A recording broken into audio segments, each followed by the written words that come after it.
हद से बढ़ा जो जुल्म तो सरकार आ गए, हद से बढ़ा जो जुल्म तो सरकार आ गए, दुनिया में बेकसों के मददगार आ गए।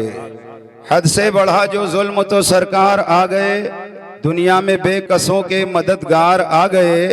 सदियों का वो सफर था खुदा की कसम मगर, सदियों का वो सफर था खुदा की कसम मगर, पल भर में लौट कर मेरे सरकार आ गए, पल भर में लौट कर मेरे सरकार आ गए।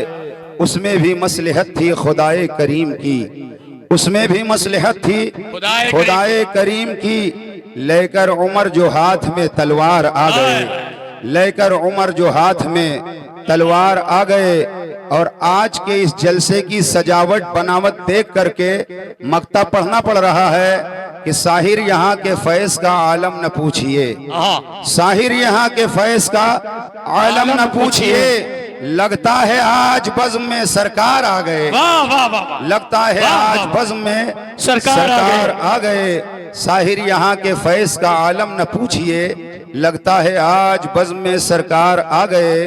तलवार न नेजा न सिपर लेके चले हैं, तलवार न नेजा न सिपर लेके चले हैं, हम शाहे मदीना की नजर लेके चले हैं। अब गर्दिशे दौरा न डरा पाएगी हमको, अब गर्दिशे दौरा न डरा पाएगी हमको, कांधे पे कफन हाथ में सर लेके चले हैं। वो हो नहीं सकते कभी नाकाम जहां में, वो हो नहीं सकते कभी नाकाम जहां में, जो माँ की दुआओं का असर लेके चले हैं, जो माँ की दुआओं का असर लेके चले हैं। जिस घर की जियारत भी इबादत है तबस्सुम, जिस घर की जियारत भी इबादत है तबस्सुम, हम अपनी निगाहों में वो घर लेके चले हैं। एक मर्तबा दाएं से लेकर बाएं तक, आगे से लेकर पीछे तक पूरा मजमा एक जबान हो करके बावाज़े बुलंद दुरूद पाक पढ़े। अल्लाहुम्मा सल्ली अला सय्यदिना शफीअना हबीबना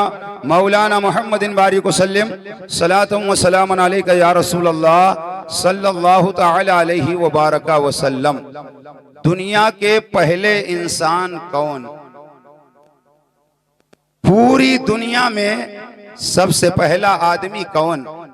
सबसे पहला इंसान कौन? सबसे पहला बशर कौन?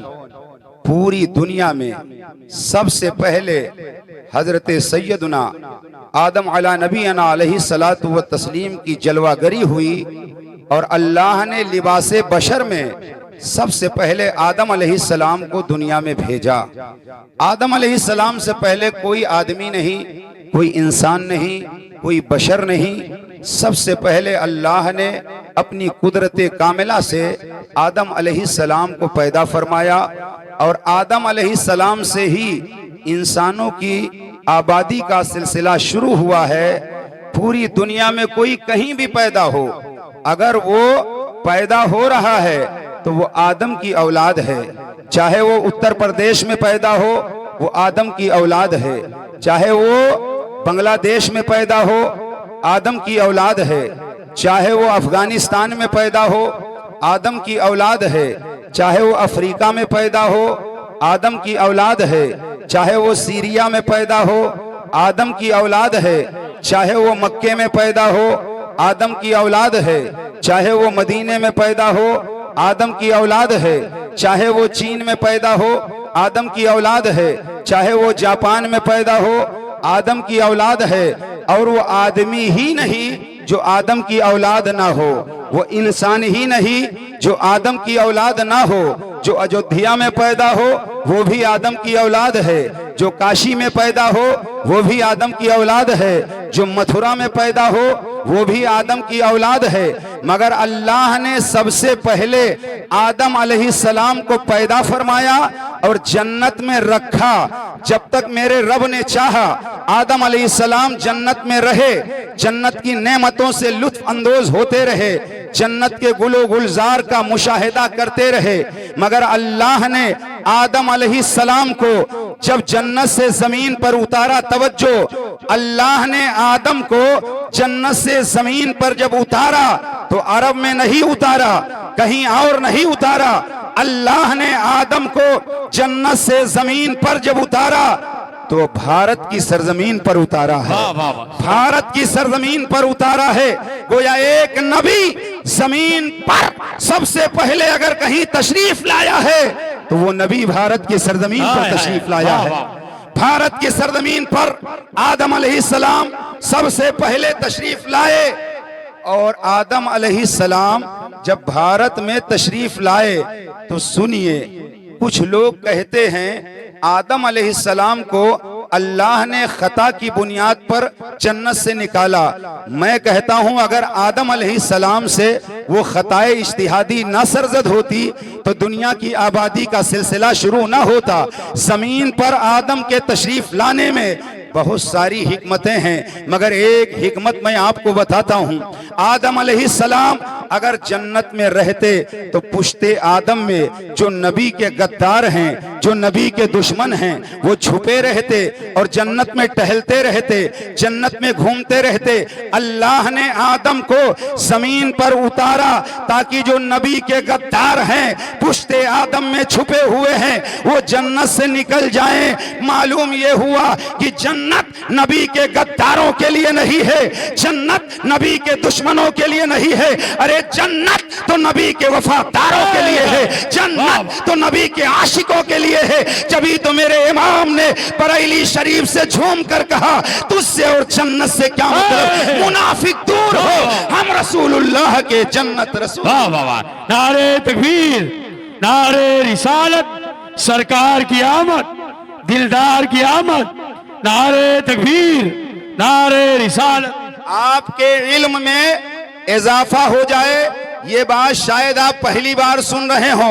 अभी तक आपने उलमा से सुना हमारे आपके आका 12 रबीउल अव्वल शरीफ को मक्का की सरजमीन पर तशरीफ लाए, मगर उलमाए किराम की तवज्जो, हमारे तुम्हारे नबी की साथ 12 रबीउल अव्वल को मक्के में बाद में आई है। नूरे मुस्तफा भारत में पहले,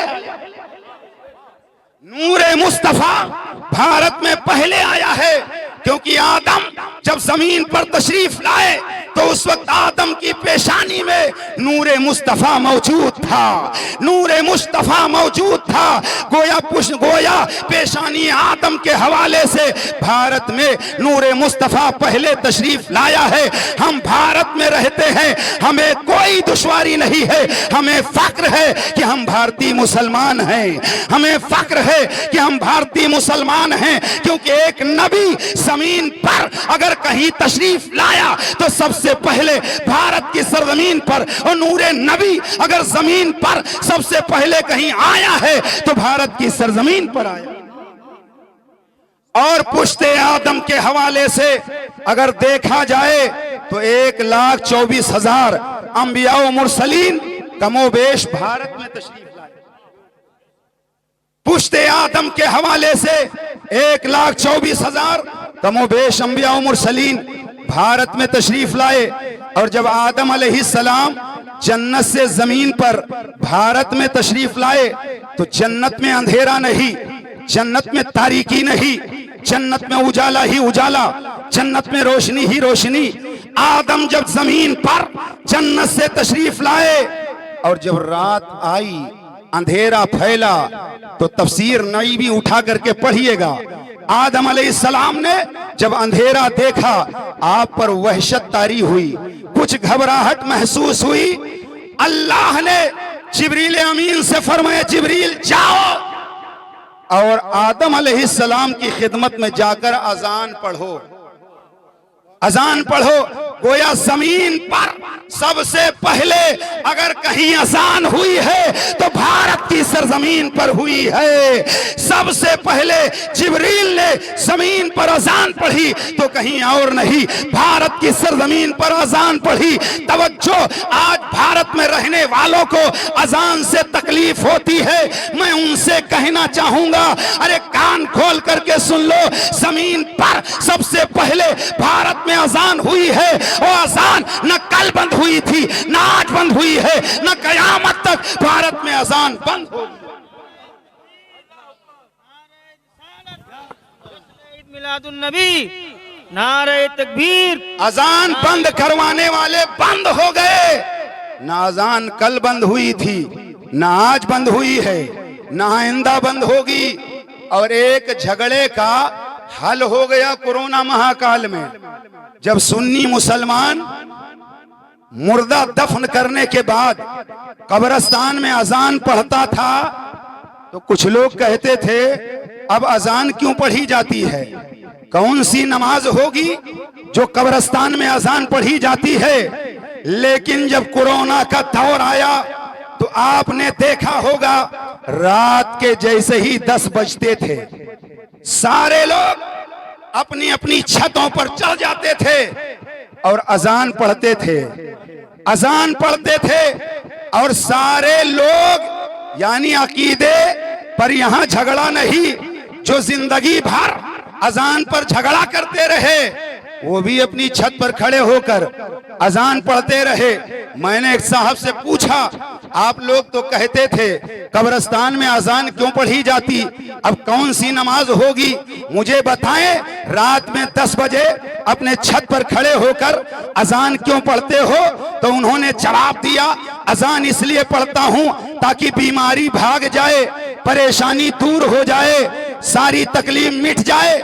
मैंने कहा नादान, अरे तू छत पर खड़े होकर अजान इसलिए पढ़ता है बीमारी भाग जाए, परेशानी दूर हो जाए। सुन्नी मुर्दे को कब्र में उतारने के बाद अजान इसलिए पढ़ता है ताकि शैतान भाग जाए, परेशानी दूर हो जाए और ये सारी परेशानी काफूर हो जाए।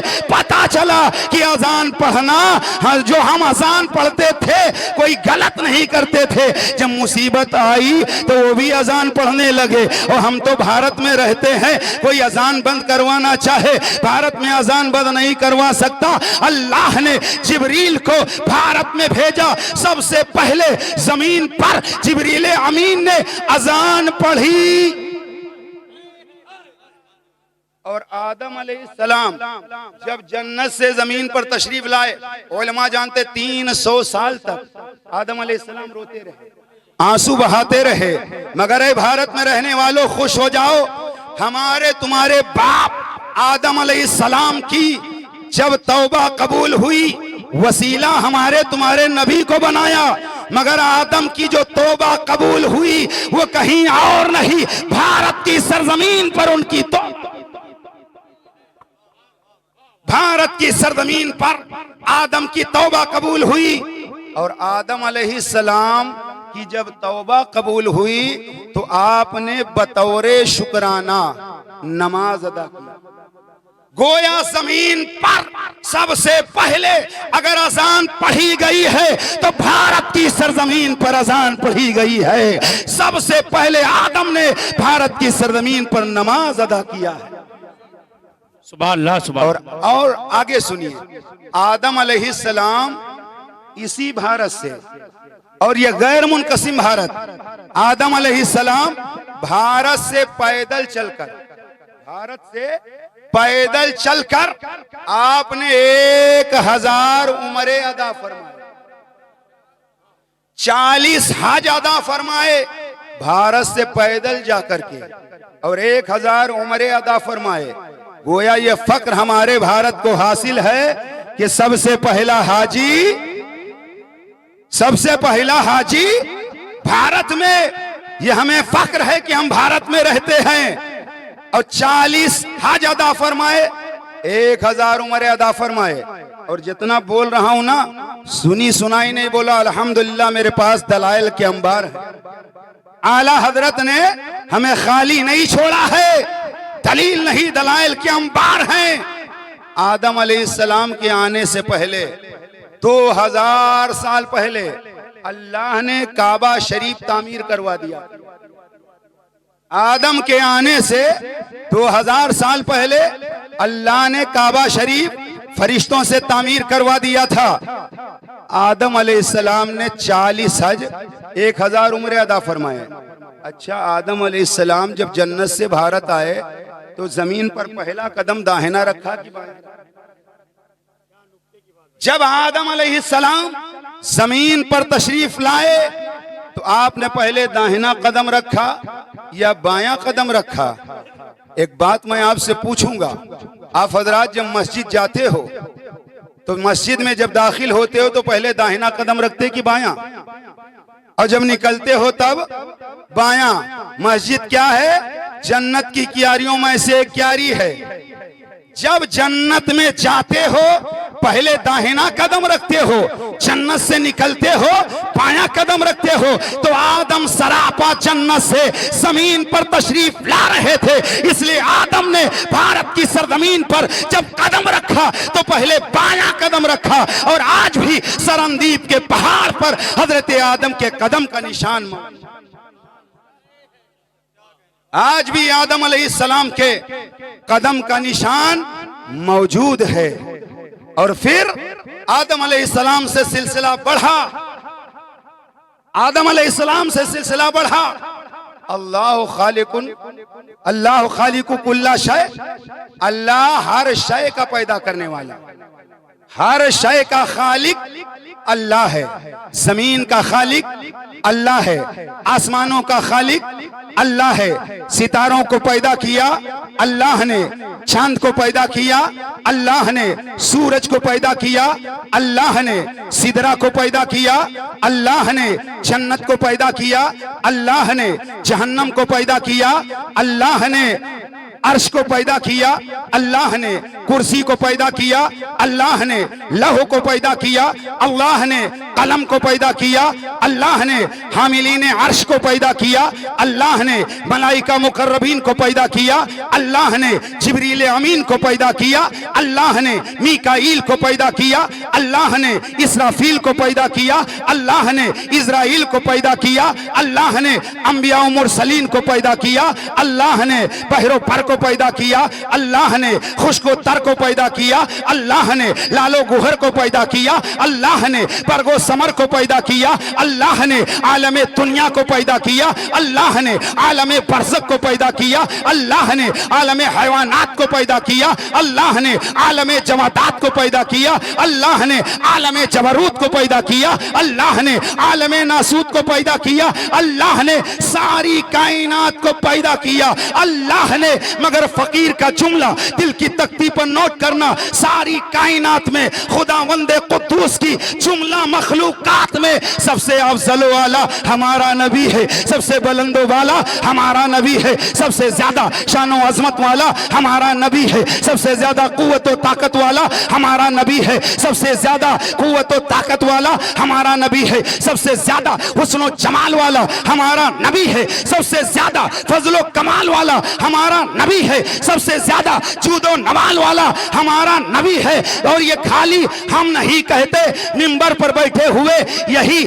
सारे हजरत कहते हैं, बल्कि हजरतों के हजरत कहते हैं, इमाम अहले सुन्नत कहते हैं, आला हजरत कहते हैं। सबसे औला वो आला हमारा नबी, सबसे पाला वो वाला हमारा नबी, अपने मौला का प्याला प्यारा हमारा नबी, दोनों आलम का दूल्हा हमारा नबी। क्या खबर कितने तारे खिले छुप गए, पर न डूबे न डूबा हमारा नबी, सब चमक वाले उजलों में चमका किए, अंधे शीशों में चमका हमारा नबी, सारे अच्छों में अच्छा समझिए जिसे है उस अच्छे से अच्छा हमारा नबी, सारे ऊंचों में ऊंचा समझिए जिसे है उस ऊंचे से ऊंचा हमारा नबी। कौन देता है, देने को मुंह चाहिए, देने वाला है सच्चा हमारा नबी। गमजदों को रजा मुझदा दीजे की है, बेकसों का सहारा, बेकसों का सहारा हमारा नबी। आदम से लेकर ईसा तक, आदम से लेकर ईसा तक तमाम नबियों को, तमाम रसूलों को अल्लाह ने जो मौजिज़ात अता फरमाए, जो कमालात अता फरमाए, जो खूबियां अता फरमाई, वो सारे कमालात, वो सारे मौजिज़ात, वो सारी खूबियां, वो सारी शानें तन्हा ज़ाते मुस्तफ़ा में मौजूद है, तन्हा ज़ाते मुस्तफ़ा में मौजूद हैं।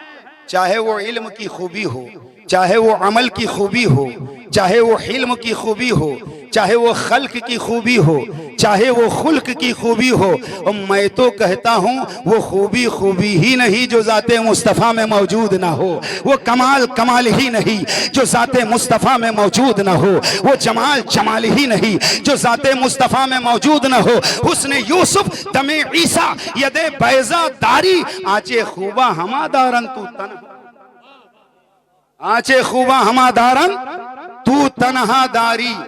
यही वजह है जब आदम को दुनिया ने देखा तो सफीउल्लाह कह के पुकारा, जब मूसा को दुनिया ने देखा तो कलीमुल्लाह कह के पुकारा, जब ईसा को दुनिया ने देखा तो रूहुल्लाह कह के पुकारा, जब इब्राहिम को दुनिया ने देखा तो खलीलुल्लाह कह के पुकारा, जब दुनिया ने इस्माइल को देखा तो ज़बीउल्लाह कह के पुकारा।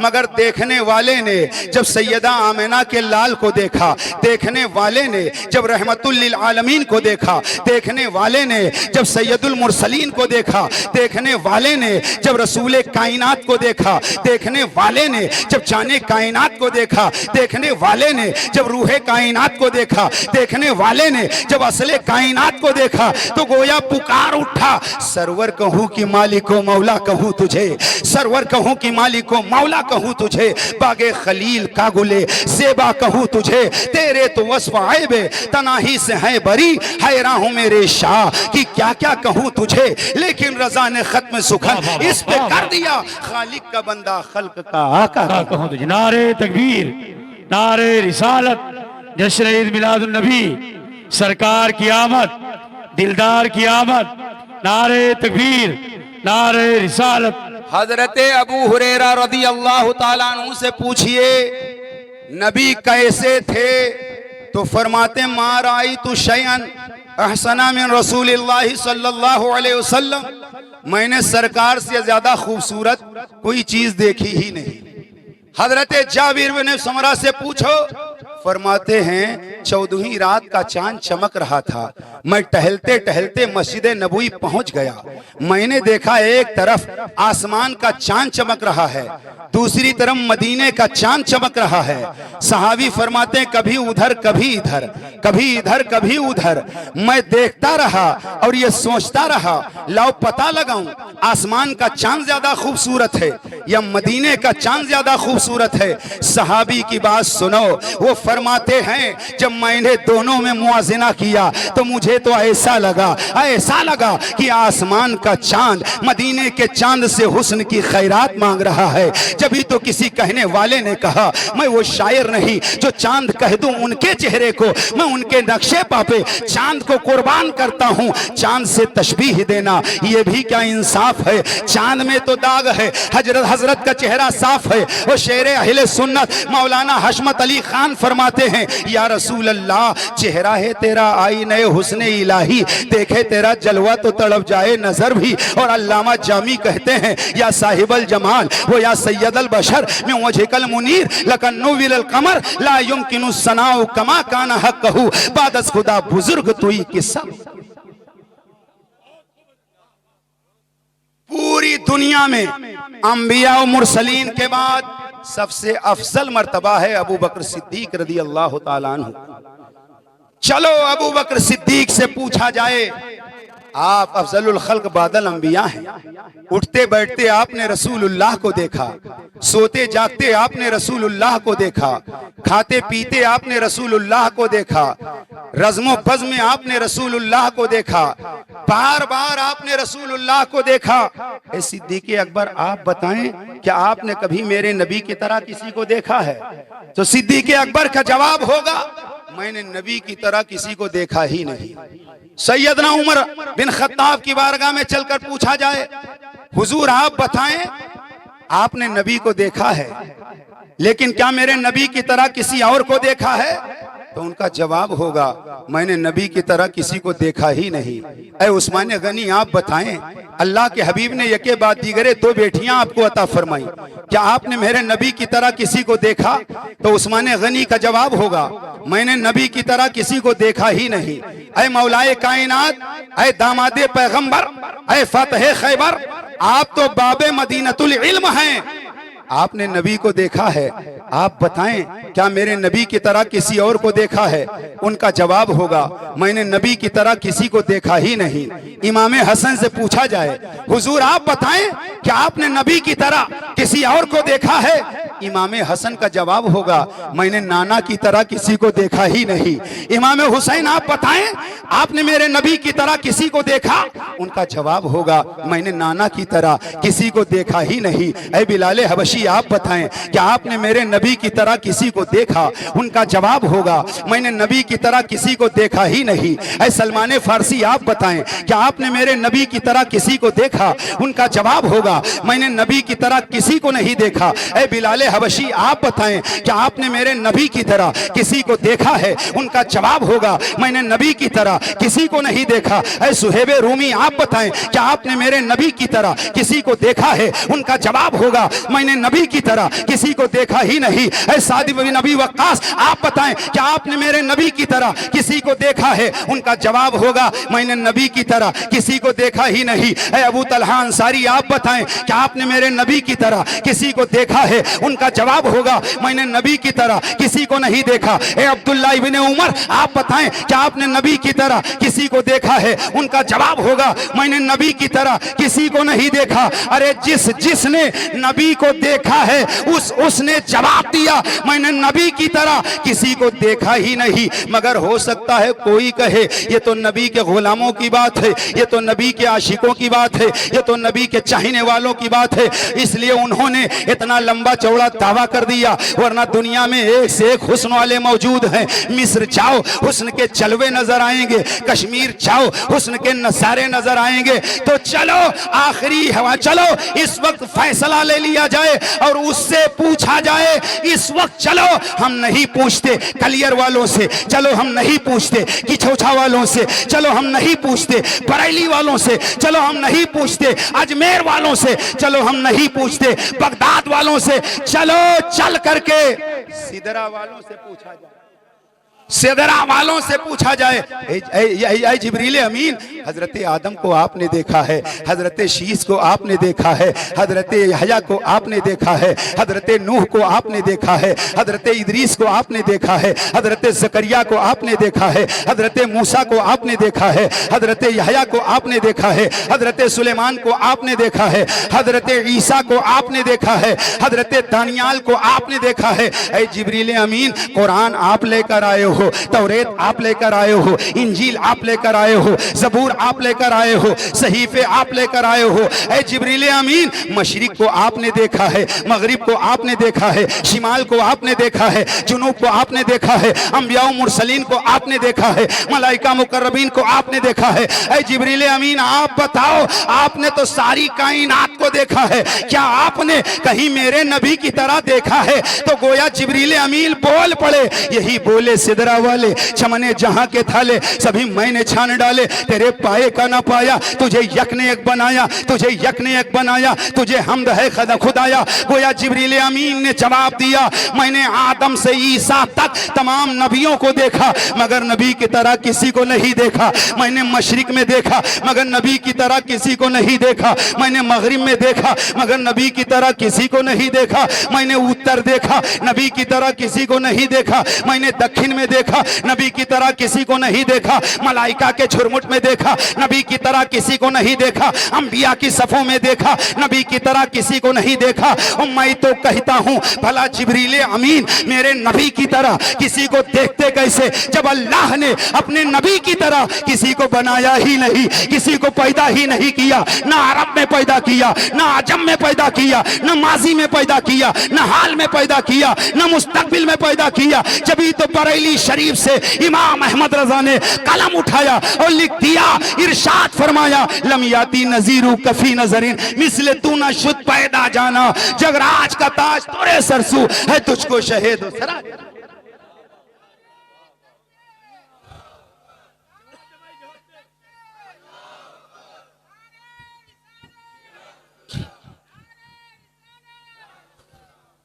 जिन लोगों ने देखा वो कहते हैं मैंने नबी की तरह किसी को देखा ही नहीं।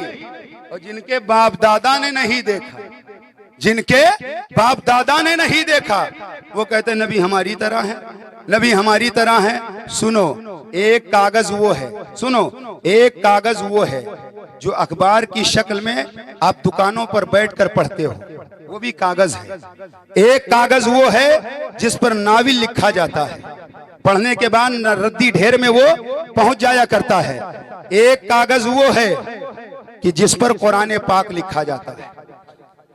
ये सारे कागज रख दिए जाएं, लेकिन जो मकाम उस कागज का है जिस पर कुरान पाक लिखा गया है, वो किसी और कागज का नहीं। क्योंकि अखबार पढ़ने के बाद होता क्या है, दुकानों पर बिक जाता है और उस कागज में जलेबी, मिठाई 10 रुपए का लीजिए, 5 रुपए का तो खुरमा, और आप खुरमा खा के कागज जेब में नहीं रखते, कागज फेंक देते हैं और कभी कभी उस कागज को कुत्ता चाटता रहता है। पता चला कागज बहुत हैं। जो लोग कहते हैं नबी बशर, हम भी बशर, नबी बशर हैं, मगर आला हजरत इमाम अहमद रजा क्या फरमाते हैं? आला हजरत फरमाते हैं जो हमारे नबी को बशर ना माने वो मुसलमान नहीं है, क्योंकि मेरे नबी की बशरियत कुरान से साबित है। जो नबी को बशर ना माने वो काफिर है। लेकिन फरमाते हैं जो मेरे नबी को अपनी तरह मामूली बशर माने वो भी काफिर है, क्योंकि मेरे नबी बशर हैं मगर हमारी तुम्हारी तरह बशर नहीं है। वो तो सैयदुल बशर है, वो तो अफसलुल बशर है, वो तो खैरुल बशर है, वो तो अकमलुल बशर है, वो ऐसे बशर है। तो वही कहना पड़ेगा जो बरेली के इमाम ने कहा, अल्लाह की सरताब कदम शान है ये, इंसान नहीं इंसान, वो इंसान है ये। कुरान तो ईमान बताता है इन्हें, और ईमान ये कहता है मेरी जान है। ईमान ये कहता है मेरी जान है ये। और आसानी से समझाऊं, एक कागज वो है जो आप तिजोरी में रखते हो, थैली में रखते हो, छुपा के रखते हो। एक कागज वो है जो नाली के करीब पड़ा रहता है। अब अपने इलाके का कोई शख्स नाली के करीब का पड़ा हुआ एक कागज उठाए और जाए चौराहे पर बैंक ऑफ इंडिया जा करके मैनेजर से कहे इस कागज को जमा कर लीजिए, तो नीचे से ऊपर तक देखेगा दिमाग का स्क्रू ढीला मालूम हो रहा है। अब वो जाने वाला कहे जनाब ये कागज ही तो है जो आप जमा कर रहे हो, वो भी कागज है, ये भी कागज है, जमा कीजिए। तो बैंक का मैनेजर कहेगा ये भी कागज है वो भी कागज है, मगर दोनों बराबर नहीं। क्यों? कहा इस कागज को जो मैं जमा करता हूं वो सादा कागज नहीं है, उस कागज पर भारत गवर्नमेंट ने मोहर लगा दिया है। उस कागज पर भारत गवर्नमेंट ने मोहर लगा दिया। तवज्जो, जिस कागज पर भारत गवर्नमेंट मोहर लगा दे वो कागज तमाम कागजों में मुमताज है। तो हमारे तुम्हारे नबी के पुश्ते अनवर पर हमारे तुम्हारे परवरदिगार ने मोहरे नबूवत लगा करके भेजा था। पता चला जब कागज कागज बराबर नहीं है तो बशर बशर बराबर नहीं है। धोखे में आना जाए कहीं फिक्र आ गई, आकाए कायनात लिबासे बशर में है।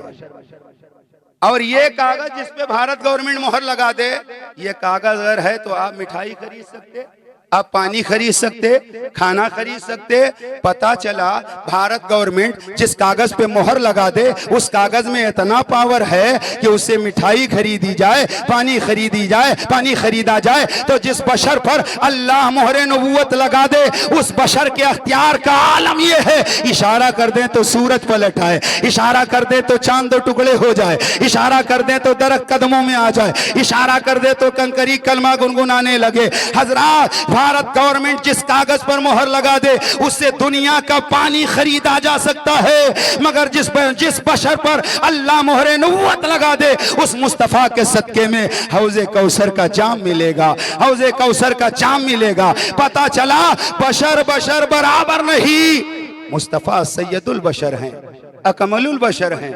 और सुनो, ये उलमाए किराम है, आग और पानी, आग और पानी अगर एक ही वक्त में आग और पानी से फायदा लेना चाहें तो आप नहीं ले सकते। आप अगर चाय बनाना चाहें तो आग को पानी में डालिए, पानी को आग में डालिए, चाय बनेगी।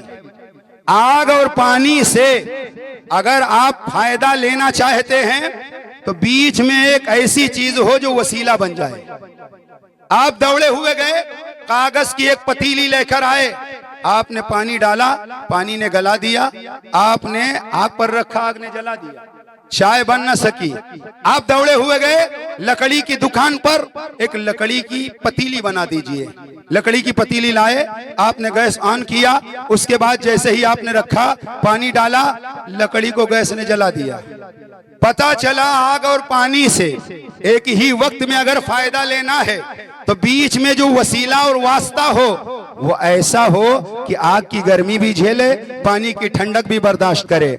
आप दौड़े हुए गए, मवई चौराहे से एक स्टील की पतीली लेकर आए, आपने आग रोशन किया और पतीली को रख दिया, दूध डाला, चाय की पत्ती डाली, शक्कर डाली। अब आप चाहे चाय तैयार करें, चाहे कोरमा बनाएं, चाहे बिरयानी बनाएं, अब आपका हर मामला हल हो जाएगा, क्योंकि बीच में जिसको आपने वसीला बनाया है वो पानी की ठंडक भी बर्दाश्त कर रहा है, पानी की गर्मी भी बर्दाश्त कर रहा है। हजरात तवज्जो, अल्लाह नूर ही नूर था, इंसानियत जुल्मत ही जुल्मत। एक इंसान कलेजा पीट कर मर जाता, नूर खुदा से कोई फायदा न ले पाता। अल्लाह नूर था, इसलिए अपने महबूब को अल्लाह ने नूर बनाया, और अल्लाह नूर, मुस्तफा नूर, ताकि नूर नूर से लेता रहे। और मुस्तफा को बशर इसलिए बनाया ताकि मुस्तफा उम्मत को देते रहे, उम्मत को अता फरमाते रहे। पता चला अल्लाह ने अपने महबूब को हकीकत नूर की अता फरमा दी है, लिबास बशर का अता फरमा दिया है,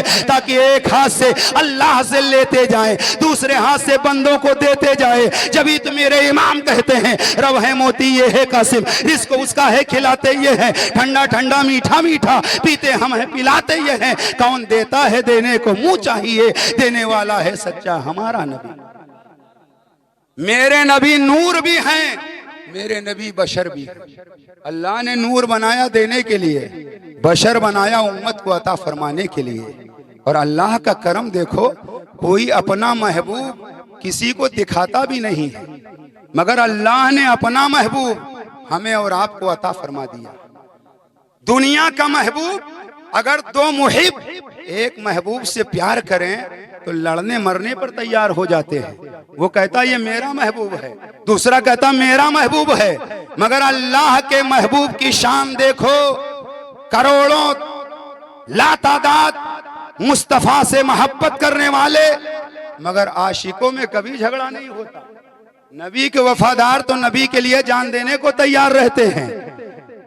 और दुनिया के महबूब का हाल यह है कि अगर महबूब बूढ़ा हो जाए तो कोई बूढ़े से प्यार नहीं करता, कोई आयब हो जाए उससे प्यार नहीं करता।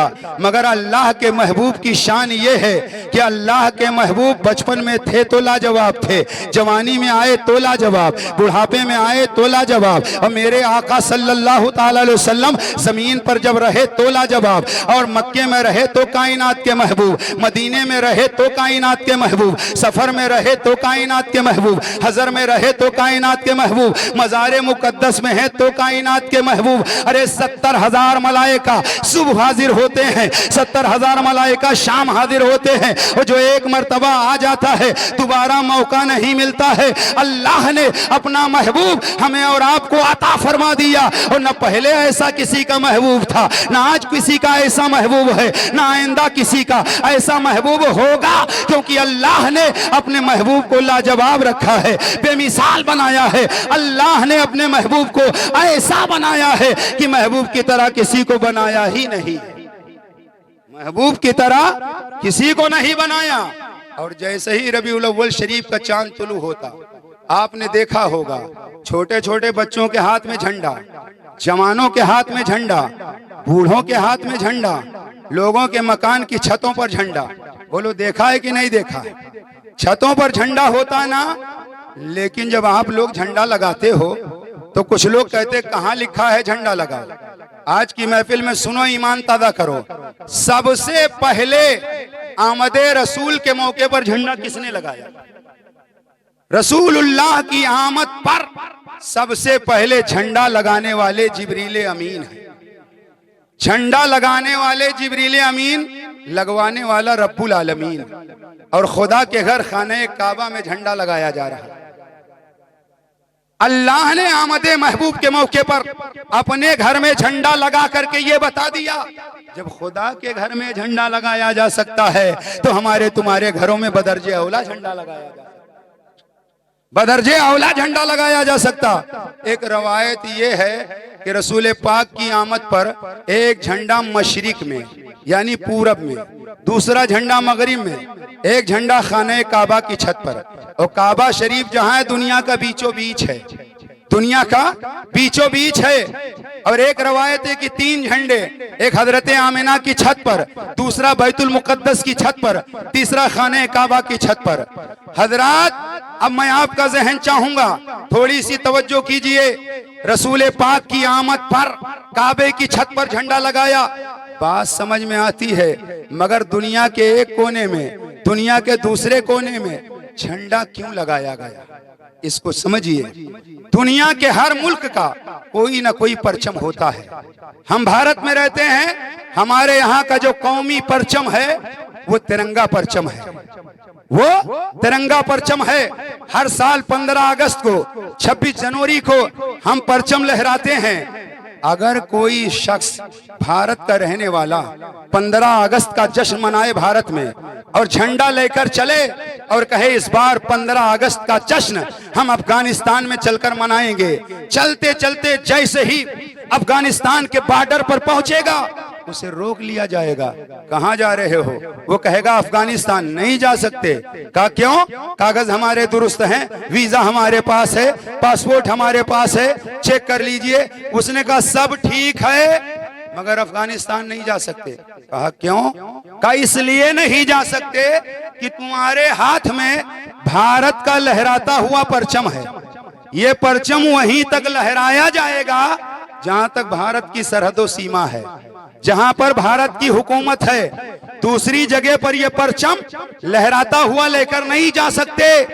तवज्जो, ऐसे ही कोई अफगानिस्तान का लहराता हुआ झंडा भारत लेकर नहीं आ सकता। जब इतना आपने समझ लिया कि जो जिस मुल्क का जो परचम है उसी मुल्क में लहराया जाएगा, दूसरे मुल्क में झंडा लहराया नहीं जा सकता, तो जहन हाजिर फरमाइए, अगर नबी की आमद के मौके पर खाली काबे की छत पर झंडा लहरा दिया जाता तो कुछ सरफिरे कहते नबी की हुकूमत सिर्फ मक्के में है, मगर अल्लाह ने नबी की आमद पर मशरिक में झंडा लगवाया, मगरिब में झंडा लगाया, दुनिया के एक कोने में, दुनिया के दूसरे कोने में झंडा लगवा करके दुनिया को यह बता दिया मेरा हबीब वो है जिसकी हुकूमत सिर्फ मक्के में नहीं है, जिसकी हुकूमत सिर्फ मदीने में नहीं है, जिसकी हुकूमत सिर्फ अजब में नहीं है, जिसकी हुकूमत सिर्फ अरब में नहीं है। ये वो रसूल हैं जिनकी हुकूमत चांद की चांदनी पर भी है, जिनकी हुकूमत सूरज की रोशनी पर भी है, जिनकी हुकूमत दरिया की रवानी पर भी है, जिनकी हुकूमत मौजों की तुगयानी पर भी है। ये वो रसूल हैं जिनकी हुकूमत कायनात के जर्रे जर्रे पर है। आमद रसूल के मौके पर एक कोने में और दूसरे कोने में झंडा लगा करके ये बता दिया गया ये आने वाला मुहताज नबी नहीं है, ये मुख्तार नबी है, मुख्तार कायनात है। जो चाहो मांग लो, मेरे नबी हयात हैं, जो मेरे नबी हयात हैं, जो चाहो मांग लो, मुख्तारे कायनात हैं, जो चाहो मांग लो। और एक इशारा करके बात आगे बढ़ाऊं, जब किसी की छत पर बीजेपी पार्टी का झंडा लगाया जाता तो लोग समझ जाते यार बीजेपी पार्टी का है। जब कांग्रेस पार्टी का झंडा लगाया जाता लोग समझ जाते कांग्रेसी है। मैं आपसे कहूंगा आप बीजेपी का झंडा लगाएं न लगाएं आपकी मर्जी, आप कांग्रेस पार्टी का झंडा लगाएं न लगाएं आपकी मर्जी, कम्युनिस्ट पार्टी का आप झंडा लगाएं न लगाएं आपकी मर्जी, आम आदमी पार्टी का झंडा लगाएं न लगाएं आपकी मर्जी, बहुजन समाज पार्टी का झंडा लगाएं न लगाएं आपकी मर्जी, समाजवादी का झंडा लगाएं न लगाएं आपकी मर्जी। लेकिन ये आपकी मर्जी लगाओ या ना लगाओ, मगर हम आपसे गुजारिश करेंगे जब रबीउन नूर का चांद तुलू हो जाए तो अपने अपनी छतों पर आमद रसूल की खुशी में झंडा लगाओ और लोगों को बताओ किसी की जय विजय हम क्यों पुकारें, क्या गरज हमको, हमें काफी है सैयद अपना नारा या रसूल अल्लाह, हमें काफी है सैयद अपना नारा या रसूल अल्लाह। और झंडा देखकर लोग समझ जाते फला पार्टी का है, तो नबी की आमद पर अपनी अपनी छतों पर झंडा लगाओ ताकि देखने वालों को पता चल जाए ये वफादार रसूल की पार्टी का है, ये वफादार रसूल की पार्टी का है। हमने अपनी छत पे जो झंडा लगाया वो किसी दुनियादार के लिए नहीं बल्कि आमद रसूल की खुशी में झंडा। और अगर अपनी गाड़ी पर झंडा लगाकर निकल जाएं और जिसकी हुकूमत हो तो गाड़ी रोकी नहीं जाती। अरे फुला पार्टी का आदमी है, अब भी ना समझोगे? हुकूमत जिसकी हो झंडा लगाओ, आसानी से गुजर जाओ। ये 5 साल 10 साल की हुकूमत का ये आलम है। और मेरे नबी की तो कल भी हुकूमत थी, आज भी हुकूमत है, कयामत तक हुकूमत रहेगी। नबी की आमद के मौके पर झंडा लगाओगे, अगर मेरे नबी की नजरे इनायत उठ गई तो फिर बेड़ा पार हो जाएगा, फिर बेड़ा पार हो जाएगा। क्या आपने नहीं देखा शहरों में जब कुत्ते बढ़ जाते हैं, देहात की बात नहीं करते, शहरों में जब कुत्ते बढ़ जाते हैं तो होता क्या है, मुंशी पार्टी की तरफ से गाड़ी आती है और आवारा कुत्तों को पकड़ पकड़ करके गाड़ी में डालकर दूर फेंक दिया जाता है। लेकिन वो कुत्ता जिसके गले में पट्टा हो, उस कुत्ते को नहीं पकड़ा जाता। एक बुजुर्ग किताब पढ़ रहे थे, गाड़ी आई, कुत्तों को पकड़कर लेकर चली। एक कुत्ता जिसके गले में बड़े बड़े बाल थे, धोखे में उसे पकड़ लिया, पट्टा नजर ना आया, गाड़ी पे बिठा के चंद कदम चले, कुत्ते ने गर्दन हिलाई, पट्टा नजर आया, कहा गाड़ी रोक दो, ये तो किसी का पालतू है, हम तो फालतू पकड़ते हैं, पालतू नहीं पकड़ते, ये तो किसी का वफादार है। गाड़ी रोक दी गई, रोकने के बाद उसे गाड़ी से उतार दिया गया। वो बुजुर्ग ये जब मंजर देखते हैं तो बेहोश हो जाते हैं। कुछ देर के बाद जब होश आया, लोगों ने कहा हजरत आप पर बेहोशी क्यों आ गई? कहने लगे मुझे कयामत का मंजर याद आ गया। मैंने देखा कुत्ते को पकड़ा गया और लेकर गाड़ी वाले चले, मगर जैसे ही पट्टा नजर आया ये कहकर छोड़ दिया गया, ये तो किसी का पालतू कुत्ता है। मुझे कयामत का मंजर याद आ गया। हमारे पाप की बुनियाद पर, हमारे गुनाहों की बुनियाद पर अगर फरिश्ते हमें पकड़ कर ले गए और नबी की नजरें इनायत उठ गई, नबी फरमाएंगे इसे कहां लेकर आ गए हो? ये तो मेरे, इसके गले में तो मेरी गुलामी का पट्टा है, इसके गले में तो मेरी वफादारी का पट्टा है। जब फरिश्ते देखेंगे तो हमें छोड़ देंगे। जब तो डॉक्टर इकबाल ने कहा अगर जन्नत में जाने का इरादा हो तमामी का, गले में डाल लो पट्टा मोहम्मद की गुलामी का। 2-3 बातें और बड़ी तेजी से। आज भारत में एक नारा लगाया जाता है, बेटी पढ़ाओ बेटी बचाओ, बेटी पढ़ाओ बेटी बचाओ। सबसे पहले जमीन पर यह नारा किसने लगाया? सबसे पहले जमीन पर यह नारा किसने लगाया है?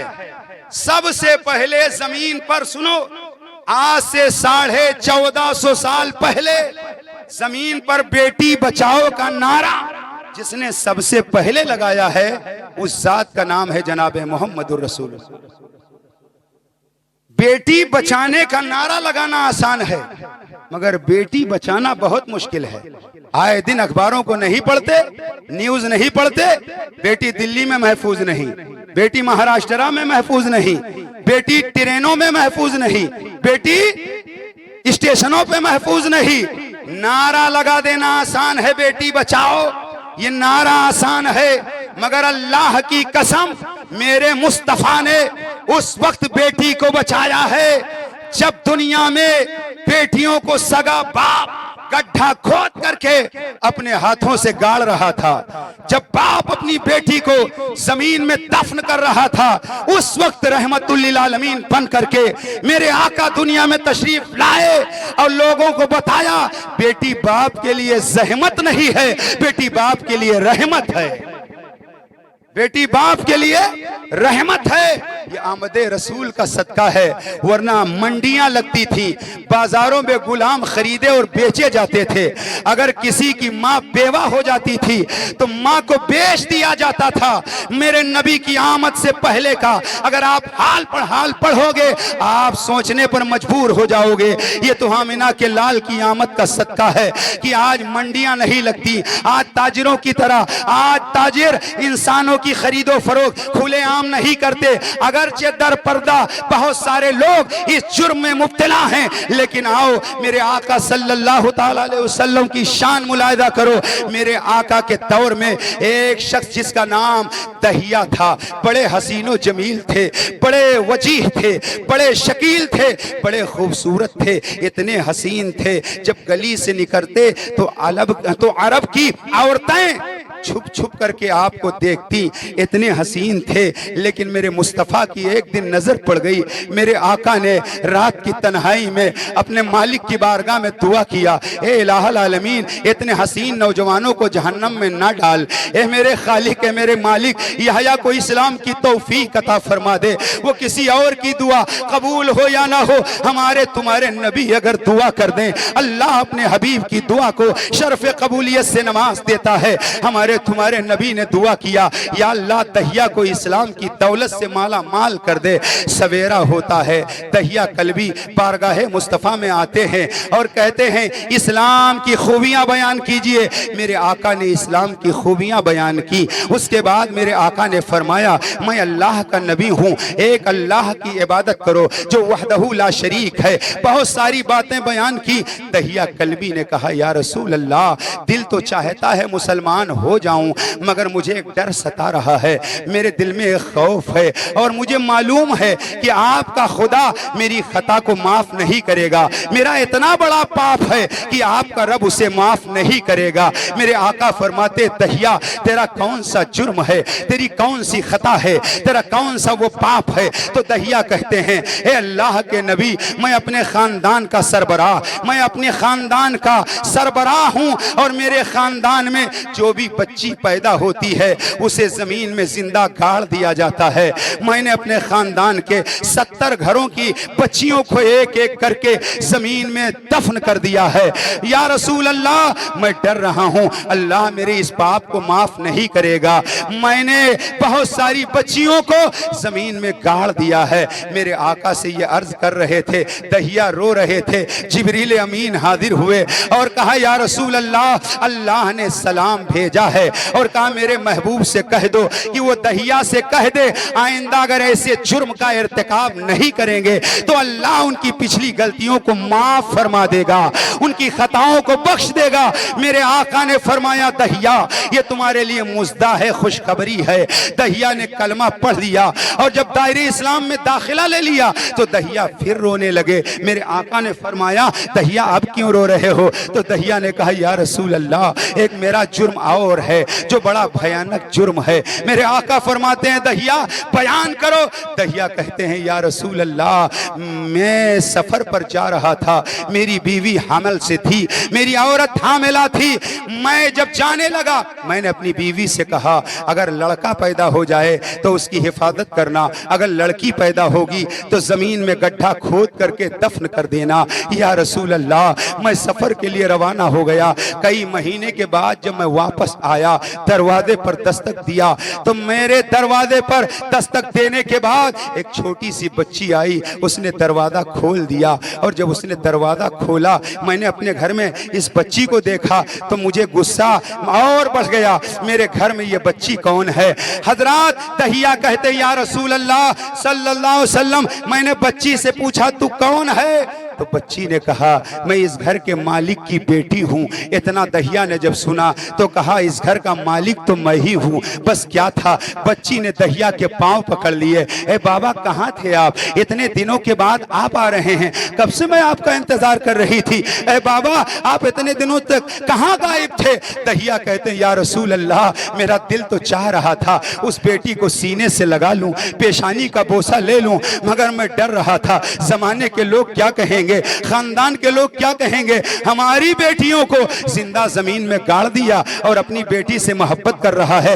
दहिया रो रहे हैं और बता रहे हैं, या रसूल अल्लाह, मेरा दिल तो चाह रहा था बेटी को सीने से लगाऊं, लेकिन मैं डर रहा था। मैंने अपनी उस बेटी पर कोई तवज्जो न की। अंदर में गया, जाने के बाद अपनी बीवी को डांट कर कहा, ये बेटी किसकी है? तो मेरी शरीके जिंदगी ने कहा, ये तुम्हारी बेटी है, खबरदार इसके साथ कुछ ना करना। माँ की ममता तड़प जाती है, मगर दहिया अपनी बीवी को ठोकरें मार देते हैं और बीवी गिर जाती है। दहिया ने अपनी छोटी सी बच्ची को लिया, साथ में कुदाल फावड़ा ले लिया, बच्ची की उंगली पकड़ करके निकल पड़े घर से। चलते जा रहे हैं, रास्ते में नन्ही बच्ची कह रही है, ए बाप जान, क्या नानी के यहाँ हमें ले जा रहे हैं? क्या खिलौने दिलाने हमें ले जा रहे हैं? ए मेरे बाप जान, मुझे कहाँ लेकर जा रहे हो? मगर दहिया खून सवार है, अपनी बेटी से गुफ्तगू गुफ्तगू करने के लिए भी तैयार नहीं है। खींचते हुए अपनी बेटी को ले जा रहे हैं। एक मैदान में जब पहुंचे तो चिलचिलाती हुई धूप में एक मकाम पर अपनी बेटी को खड़ी कर दिया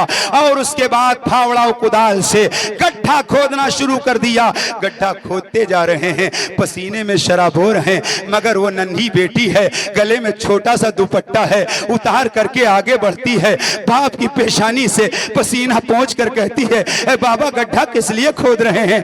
बाबा ये मेहनत किस लिए कर रहे हैं? ए बाबा धूप की वजह से आपकी पेशानी नम हो चुकी है। ए बाबा आप छांव में चलें, आखिर इतनी मेहनत क्यों कर रहे हैं? मगर बाप है, इतना संग दिल बाप है, इतना पत्थर दिल बाप है, अल्लाह अकबर, की बेटी की गुफ्तगू सुनने के लिए तैयार नहीं है। दहिया बता रहे हैं, रो रहे हैं, करीम आका भी रो रहे हैं। मोतियों के मानिंद रसूलुल्लाह के वो दुहा चेहरे पर आंसुओं के कतरात टपक रहे हैं। दहिया ये मंजर बयान कर रहे हैं। आका फरमाते हैं, दहिया फिर क्या हुआ? दहिया कहते हैं, या रसूल अल्लाह, जब मैंने गड्ढा तैयार कर लिया और मेरी बेटी कभी मेरे पांव से लिपट रही है, कभी सीने से चिमटना चाहती है, मगर है मेरे आका, जब मैंने गड्ढा तैयार कर लिया अपनी बेटी को जोर से धक्का दिया। जरा सोचो और गौर करो हजरात, वो कैसा बाप रहा होगा कि अल्लाह अकबर अपनी सगी बेटी को धक्का मार दिया। दहिया कहते हैं कि जब कब्र में मेरी बेटी चली जाती है और मैं चारों तरफ से पत्थर और कंकड़ डालना शुरू करता हूं तो मेरी बेटी चीख रही है, ए अब्बा जान, ये मेरे साथ क्या कर रहे हो? ए बाप जान, अगर मेरी शक्ल पसंद नहीं है मुझे खिलौने मत दिलाइए, मुझे नानी के यहाँ मत ले जाइए। ए मेरे वालिदे मोहतरम, मेरी अम्मी जान के पास मुझे ले चलिए, ये मेरे साथ क्या कर रहे हैं? लेकिन दहिया कह रहे हैं, मैं गर्दो गुबार डालता रहा, यहाँ तक कि सीने तक मैंने गर्दो गुबार कंकरों पत्थर से उसे बंद कर दिया। उसका चेहरा बाकी था, वो पुकार रही थी, आवाज दे रही थी। आखिरकार मैंने सुना, मेरी बच्ची कह रही थी, है मालिक, है परवरदिगार, हमने सुना है तेरा महबूब जब आएगा तो बच्चियों पर जुल्म नहीं होगा, तेरा महबूब जब आएगा तो बच्चियों को जिंदा गाड़ा नहीं जाएगा। ए मालिक, जब तेरा महबूब आएगा तो बच्चियों पर हत्या नहीं, बच्चियों की हत्या नहीं की जाएगी। ए मेरे मालिक, वो अपना महबूब भेज दे ताकि बच्चियों पर जुल्म ना होने पाए, ताकि बच्चियों को जमीन में ना गाड़ा जाए। दहिया कहते हैं, या रसूल अल्लाह, यह मेरा जुर्म है, बताओ मैं क्या कर सकता हूं? तब तक कि जिब्रील अमीन हाजिर हुए और उन्होंने कहा, या रसूल अल्लाह, दहिया को मुस्ता सुना दो कि या रसूल अल्लाह, कलमे की बरकत से अल्लाह ने दहिया के साबिका गुनाहों को माफ फरमा दिया है, साबिका खताओं को माफ कर दिया है। हजरात जरा सोचो और गौर करो, मेरे नबी की आमद से पहले का यह हाल था। कोई एक बेटी गाड़ता था, फक्र महसूस करता था, कोई दो बेटी जिंदा गाड़ता था, फक्र महसूस करता था, कोई चंद बेटियां गाड़ता था, फक्र महसूस करता था। मगर मेरे नबी की आमद ने आकर के बता दिया, जिस जमाने में औरतों पर जुल्म किया जा रहा था, जिस वक्त औरतों को मारा जा रहा था, और हजरात बेवाओं का तो हाल ये था, अगर किसी का शौहर इंतकाल कर जाता तो बेवा को जीने का हक नहीं दिया जाता, बेवा को एक कमरे में बंद कर दिया जाता, थोड़ा सा खाना दिया जाता, मुद्दत पूरी हो जाती तो उसे गंदे जानवर पर बिठाकर शहरों में घुमाया जाता, ये साबित किया जाता ये मनहूस औरत है, इसने अपने शौहर को हड़प कर लिया है। मगर हमारे तुम्हारे नबी ने दुनिया में आकर के जब पहला निकाह किया है, आज नबी की शादियों पर लोग एतराज कर रहे हैं, वो कान खोल करके नबी की सीरत पढ़ें और नबी की तारीख जिंदगी जान लें। मेरे नबी ने जब पहला निकाह किया है तो 16 साल की किसी दोशीजा से निकाह नहीं किया है, 18 साल की किसी कुंवारी लड़की से निकाह नहीं किया है। जब मेरे नबी ने पहला निकाह किया है तो मेरे नबी की उम्र शरीफ 25 साल थी। मेरे नबी ने जिससे निकाह किया है उस औरत का नाम खदीजतुल कुबरा, खदीजा बेवा। मेरे नबी 25 साल के, खदीजा 40 साल के। फिर मक्के में कौन कबीला था जो ये नहीं चाहता था अब्दुल्ला के बेटे का निकाह हमारे खानदान से हो जाए? मगर मेरे नबी ने सारी कुंवारियों को ठुकरा करके एक बेवा से निकाह कर लिया। जब ये निकाह हुआ तो जमाने में लोग चीख पड़े, ए अब्दुल्ला के बेटे, तुम्हारे लिए कुंवारियों की कमी नहीं थी, तुमने सारी कुंवारियों को ठुकरा करके एक बेवा से निकाह क्यों कर लिया? तो नबी की रहमतों ने जवाब दिया था, ए निकाह करने वालों सुन लो, तुम भी भी निकाह करते हो, हमने भी निकाह किया है, तुम भी शादी करते हो, हमने भी शादी किया है, मगर तुम्हारे निकाह का फलसफा और है, हमारे निकाह का फलसफा और है। अरे तुम लोग शादी करते हो नफसानी लज्जत के लिए, मोहम्मद ने निकाह किया है बेवाओं की इज्जत के लिए।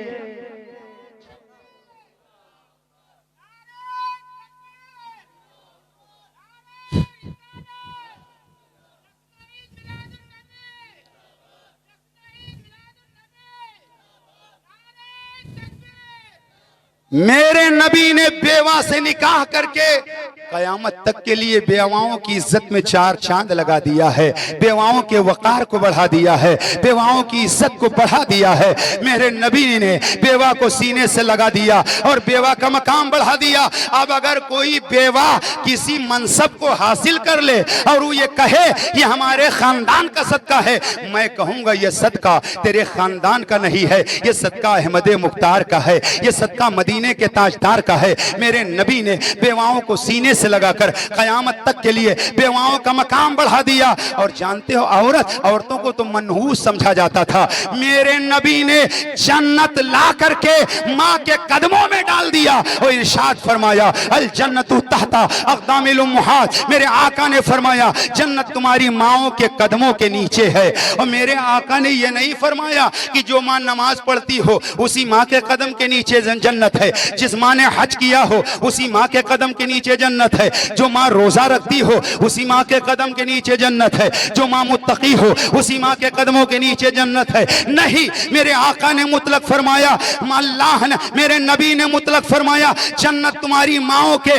कदमों के नीचे है। पता ये चला कि मां की खिदमत करो जन्नत मिल जाएगी, मां से मोहब्बत करो जन्नत मिल जाएगी। मगर आज जो लोग दीन इस्लाम से गाफिल हैं, नबी की तारीख से ना वाकिफ हैं, वो अपनी मां पर जुल्म करते हैं। कोई अपनी मां को घर से निकाल रहा है, कोई अपनी मां को मार रहा है, कोई अपने मां बाप को गालियां दे रहा है। मेरा जुमला दिल की तख्ती पर नोट कर लो, कोई कितना बड़ा नमाजी क्यों ना हो, कोई 1-2 नहीं 1000-2000 हज कर ले, लेकिन अगर उसके मां बाप उससे नाराज हैं उसे जन्नत नहीं मिलेगी। अगर जन्नत में जाना है तो मां बाप की रजा जरूरी है, मां बाप की खुशनुदी जरूरी है। तुम मां बाप को नाराज करके 50 हज कर लो, वो हज तुम्हारे मुंह पे मार दिए जाएंगे, क्योंकि अल्लाह और रसूल की रजा मां बाप की रजा में है। जिसने मां बाप को राजी कर लिया उसने अल्लाह और रसूल को राजी कर लिया है। और कुर्बान जाओ, दुनिया में किसी माँ का बेटा इंजीनियर है, बस समेट रहा हूं सुनिए, दुनिया में किसी माँ का बेटा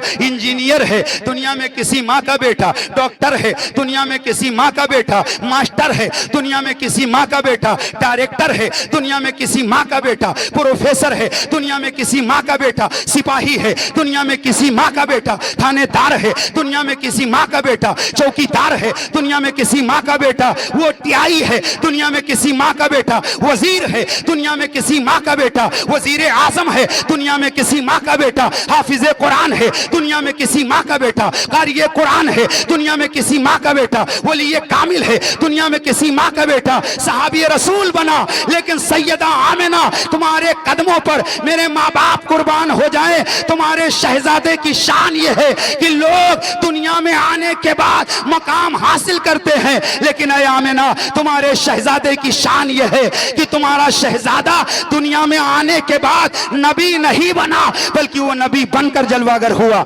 रहमतुल लिल आलमीन बनकर जलवागर हुआ। दुनिया में लोगों के बेटों का ये मकाम, और मेरे नबी तो नबियों के नबी हैं, रसूलों के रसूल हैं, वो तो फरिश्तों के नबी हैं, वो तो मलाइका के नबी हैं। कुर्बान जाओ हजरत आमिना की शानो अजमत पर। हजरत आमिना रदी अल्लाह ताला अन्हा के शहजादे मुस्तफ़ा जाने रहमत का जवाब नहीं फरमाती हैं, जब मेरे शहजादे जलवागर हुए, आंख में सुरमा लगा हुआ था और बाल संवरे हुए थे, लबों पर मुस्कुराहट थी, पूरा घर खुशबू से महक रहा था, हर तरफ नूर ही नूर था, उजाला ही उजाला था। जभी तो मेरे इमाम ने कहा उनकी महक ने दिल के गुंचे खिला दिए हैं, जिस राह चल दिए हैं कूचे बसा दिए हैं, क्या महकते हैं, महकने भटकने वाले मुंह पे चलते हैं, भटकने वाले नबी जब जलवागर हुए, उजाला ही उजाला, रोशनी ही रोशनी, खुशबू ही खुशबू। हजरत आमिना फरमाती हैं इतना उजाला हुआ कि मैंने बैठे बैठे मुल्क शाम के महल्लात को देख लिया, मुल्क शाम के महल्लात को देख लिया। ये उजाला किसने किया? ये उजाला रब की तरफ से हुआ। सितारे घर के आमिना के करीब आ गए थे, सितारे घर के करीब आ गए थे। गोया अल्लाह ने अपनी शान के मुताबिक नबी की आमद पर सितारों को आमिना के घर के करीब उतार करके उजाला फैला दिया। और हम अपनी हैसियत के मुताबिक कुमकुमे लगा करके, गुब्बारे लगा करके, मरकरी लगा करके उजाला करते हैं। चलते चलते आखिरी बात मैं आपको बता दूं, हजरते मौलाना फजलुर रहमान गंज मुरादाबादी रहमतुल्लाह ताला अलैह हैं, वली कामिल हैं, अपने जमाने के बहुत बड़े आलिम। ये उस्तादुल कुर्रा कारी मोहम्मद कसीम साहब जलवा बार हैं। ये मदरसे में जब दरसगाह में बैठते हैं तलबा को पढ़ाते हैं, मगर मौलाना फजलुर रहमान इंसानों के बच्चों को भी पढ़ाते थे और जिन्नातों के बच्चों को भी पढ़ाते। एक मर्तबा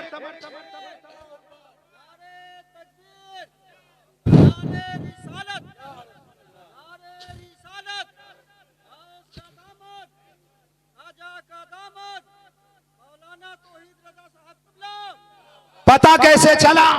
पता ऐसे चला, मौलाना फजलुर रहमान ने फरमाया अलमारी पे गिलास रखा है, उठा लो।